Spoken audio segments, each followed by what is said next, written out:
Hi there guys, I'm Nikhil from GreedyTech, and in this video I'll be showing you the most important tips and tricks for your Vivo U10.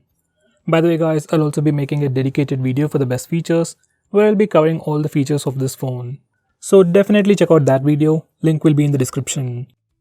Now with that said, first I'm going to start off with the camera features. So this is the camera interface for the rear camera. Right now this phone is using an old version of the camera interface and this is how it looks like. Now by default it opens up the primary camera. If you want to use the wide angle camera on this phone, you have a toggle over here. Now we are using the wide angle camera and this is the primary camera once again. Next we have portrait mode for the rear camera and you can enable it from here. This feature is called as short refocus, and on this phone we can also change the amount of background blur effect before taking a picture using this slider over here. Next we have the regular modes. We have a dedicated AI beauty mode for the rear camera, panorama mode for the rear camera once again. Finally Pro mode, that's manual mode. This is the interface for the front camera, and surprisingly there is no portrait mode or portrait selfie mode on this phone. But we also get something cool called panorama selfie, that's also called as wide angle selfie on other phones.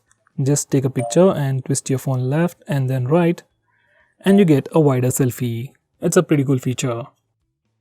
Now I'm going to show you some camera gestures. For that just go to settings over here. First we have touch. Now once you enable it, you can just touch the preview window to take a picture, and that's the quick preview of that. Next we have voice, and once you enable it we can say cheese to take a picture. And finally we have the palm gesture, and this is how it works. Just show your palm to your camera and your phone takes a picture in 3 seconds. And obviously it's super useful for taking selfies. So guys, those were all the camera gestures. Next we have some pretty cool features related to gaming. For that we need to first open ultra gaming mode. You can open it from the toggles or from the settings. For all regular games, it gives you cool options like managing background calls, auto rejection. We also have game assistant which pops up while playing a game, which gives you the same options. But on this phone, for PUBG, we get new features like 4D game vibration, voice changer and game counter.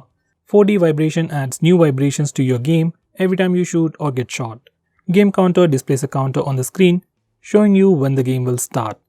Finally, voice changer changes your voice in game. So definitely check out all these features. Next, I'm going to show you some new navigation gestures, and to enable them you need to go to settings, then select system navigation, then select navigation gestures. Now to go home, you can swipe from the bottom of the screen and it takes you home. For recent apps, swipe and hold and you'll get the recent applications. Next, for control center, swipe from the left bottom of the screen and there you get the control center. And finally, to go back a step, you can swipe from the right side or left side or the bottom right side. It's a pretty cool implementation and personally, I love it. Here's a quick preview once again.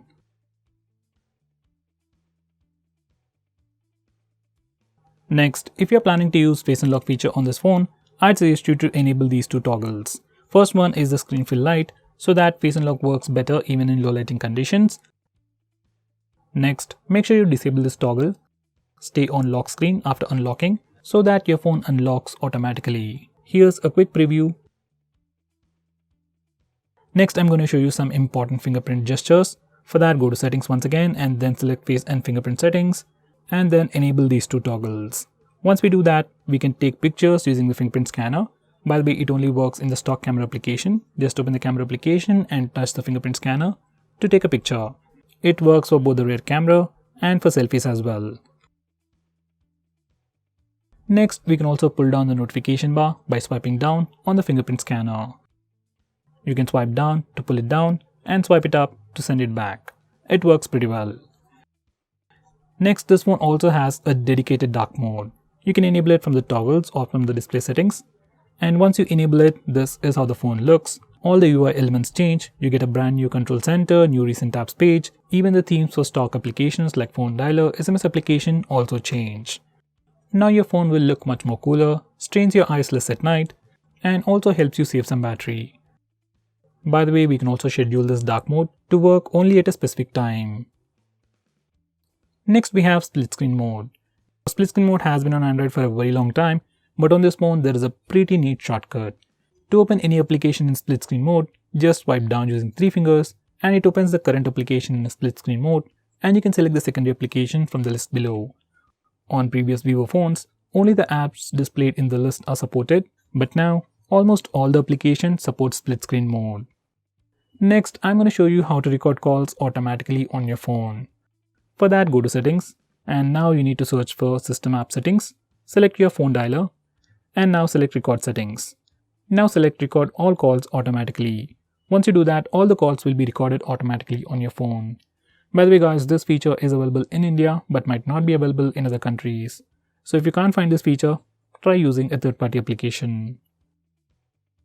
Next, I'm going to show you how to change your default apps, whether you want to change your default launcher, browser or so on. For that, first go to Settings, then select Applications, then select Permission Management and Default Apps. Now from this page, you can change your default keyboard, default launcher, that's your home screen, browser, video player, music player and so on. I would definitely suggest you to check this out and change your default applications. Next we have flashlight notifications, and you can access it from System Settings. Just search for it and you can find it. And once you enable this feature, every time you get a notification, your flashlight blinks and gives you a visual indication.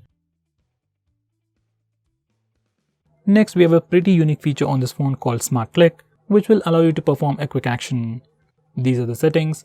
You can perform multiple tasks, but personally I use it to turn on and turn off flash. So here's a quick preview. When the phone is locked and the display is off, you can press and hold the volume down button to turn on the flash. To turn off the flash, you can either press the power button or just press and hold the volume down button. This is one of my favorite features on this phone. Next, I'm going to show you how to take a screenshot on this phone. Like on any other Android phone, you can press the volume down and power button both at the same time to take a screenshot. And it works anywhere, every time. If that's a bit hard for you, we also have the 3-finger screenshot gesture. It's enabled by default, so all you need to do is just swipe up using 3 fingers to take a screenshot. And once again, even this gesture works everywhere without any hiccups. Next, I'm going to show you how to take a long screenshot. For that, first we need to take a normal screenshot. You can either use the buttons or the gesture, and then click long screenshot. Now we need to click the next button. Once you're done, click Save and you'll get a long screenshot. Next, I'm going to show you how to disable the lock screen poster. Now here's a quick preview of the lock screen. Every time you go to the lock screen, you see a different wallpaper.